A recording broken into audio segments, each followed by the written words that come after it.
Michelle. Thought it wasn't a date? It isn't. Going to an awful lot of trouble for just another smooth-talking brother. He's a summer associate I told y'all about, the one from Harvard Law. He invited me to a community event. So what's this boy's name? Barack Obama. Barack Obama. Okay, let's start talking about some music, right? Yeah. So what went into your song here? Well, I just try to be really immersed in the tone of the film and the music of the film and where the film was by the end, and just right in the spirit of that. And lyrically, I think it's embracing the idea of starting on this journey with someone, not knowing where it's going to lead, but knowing that it's not going to go anywhere unless it starts. And that's the idea behind the song. But tonally, I was trying to capture some of the intimacy and closeness of the film, because the film's all about their conversation and their intimate moments. You also executive produce, and you have a company, Get Lifted. Yes. You know, so in addition to music, you know, this means a lot to you too, to produce. Yeah, I love it. I love helping great films and TV be seen and heard by people, and getting these ideas out and trying to inspire people through these other means of storytelling. And you know, in terms of the timing for this, coming out right before an election, I know it was an accident, but.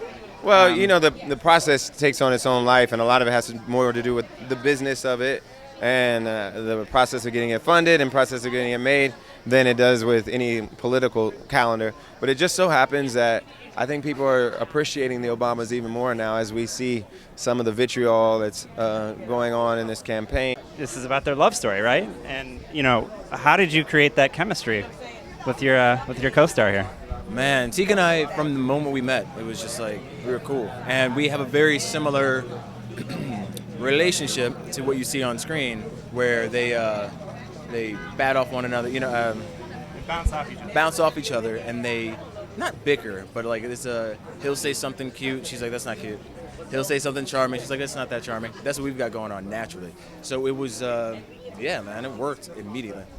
I didn't feel that much pressure, right? It was like, I just wanted to do a good job as a lead actor. I wanted to bring realism to every scene. When you spent this time doing all this on our South Side, like, you're telling a very different story here than what Chirac or something will be telling. You know, so what is our South Side? There's so many different angles of it. Well, it's sort of like a South Side anywhere, right? Or any place, I suppose, that somebody would think is like, when a stigma is attached to a place, there's always beauty anywhere, right? I mean, I've done movies in Jordan, and I was in a Palestinian refugee camp. There's still beauty there. And I think this is what this film highlights, is that, one, the humble beginnings of Michelle Robinson and Barack Obama, and the humble beginnings of anyone who wants to achieve, and they can achieve, you know, a super high goal. Okay. All right, now hold on. Now you asked if I could do Obama, and I can switch into it whenever I need to. It's a 1-2 punch. You shorten your words at the end of the sentence, and you say things like "do" and "thank you," like that. And what would you say in that voice if I asked you? And I'm not going to say his name. What does Hillary need to do? I got to talk directly to the American people, and they are smart enough to figure out who's the best person for the job. Yeah, but I do. You know, let me try Will Smith. Ready?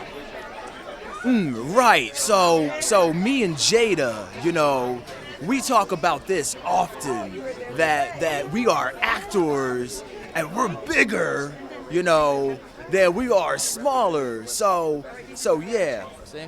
So, playing the motherly role, right, of this film, you know, what kind of character do you feel like? What kind of responsibility you felt to give to Michelle, and you know, what did you bestow upon her? Well, you know, I did some the research you can do on Marian, because she's not such a public figure. But the thing that I did learn about her in reading and seeing some of her interviews is she's a mother like I am. I have 2 grown daughters, not as old as her children. She has 2 grown children. She raised them with morals and character, just like I do my children. I really think that, you know, she's not surprised that her daughter's the first lady. Knew at the time that they were destined for this greatness? No, I mean, I think that nobody knows what greatness we all have an idea of what we want to do and what we want for our children. Now, if that's going to happen, we may not know, but I won't be surprised when my children do great things, because they were raised well, like Michelle and like Barack. They were raised well. They were put in the best schools. They were put in the great situations. They have a great support system like Michelle had. So they have to really work hard to fail like Michelle did. She would have to work really hard to fail. Now, what would you say at the time? Because Barack's character really went after her, and she was very reluctant. Well, she was a fine sister, and he saw it. But they were afraid to not have any professional impropriety. Yeah, I mean, everybody has. Like, my first date with my husband was like we went on one date. We'd never been apart. Everybody's story is different. They fell in love. Now, their first date was a day long, though. That's unusual. So what was it? I had a weekend. My first date ended up being a weekend. Your first date was a weekend. So what was it about their first date? It's like any first date. You meet, you don't know what the first date's going to be like when he picks you up. He don't know, you don't know. And then you start talking, things start happening, the chemistry starts going, and it goes from one thing to another. I went on a date with my husband, and we ended up spending the whole weekend together. We went on one date, we've never been apart. Now, if you would have told me that was going to happen, I wouldn't have told you that's going to happen. It's like anything else. When you get involved, when you get into the mix, you just got to let go, let God, let it flow. And that's what they did. Obviously when you talk about Obama, people talk politics, but this is a love story. So what are you saying differently from their story in terms of how we do things today? I don't think I was consciously thinking about, how we do things differently with dating. I think I didn't go into it wanting to do a Barack or Michelle biopic. I wasn't looking for a way in or a story. I just, when I read about their first date, it just presented it that day as a romantic film. It wasn't designed to really be a political time for when it's coming out right now, right? Absolutely not. I had the idea in 2007, even before the inauguration. I didn't get around to writing it until 2013. And if I had been able to make it in 2013 and have it released that year in 2014, that would have been great. But we just didn't get our financing until 2015, and then it wasn't bought and released until 2016. Shouldn't we be getting to the meeting? We have some time. I thought we'd swing by the art center, see some paintings, maybe grab a bite to eat. This is not a date.